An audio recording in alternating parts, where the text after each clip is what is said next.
The sun hung low in the sky, casting a warm golden hue over the bridge as Mark drove home with his son Tommy.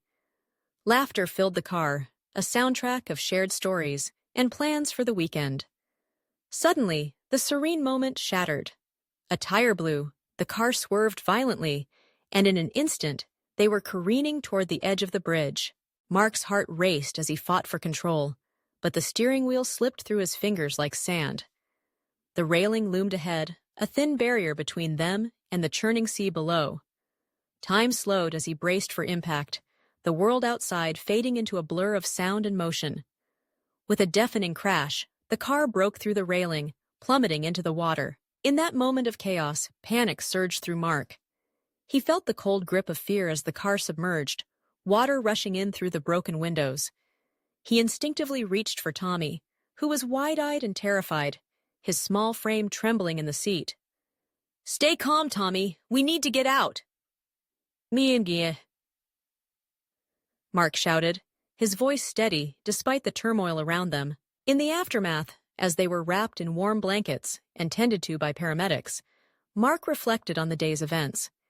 He understood that emergencies could strike at any moment, but the key actions to remember were simple: stay calm, unbuckle seatbelts, escape the vehicle, and use all available resources to reach safety.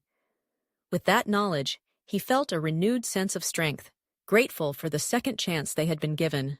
With urgency, he fumbled to unbuckle his seatbelt, the mechanism feeling foreign and stubborn in his frantic state. He glanced at Tommy, who was struggling with his own buckle. "Unbuckle it, now!" Mark urged, finally freeing himself and turning to help his son.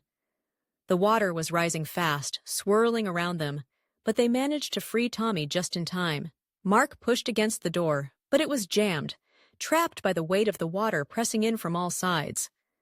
Panic threatened to overwhelm him again, but he forced himself to breathe, focusing on the task at hand.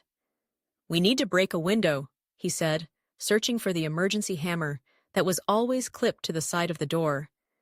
His fingers found it, and with a swift motion, he struck the glass. It shattered, sending shards flying into the murky water. "Swim, Tommy! Just swim!" Mark shouted as he kicked his way out, pulling his son with him. The cold water enveloped them, a shock to their systems, but they fought against it, instinct taking over. Mark spotted a piece of debris floating nearby, a broken piece of the car's interior. He grabbed it, urging Tommy to hold on while he kicked toward the surface. The struggle to stay afloat was immense.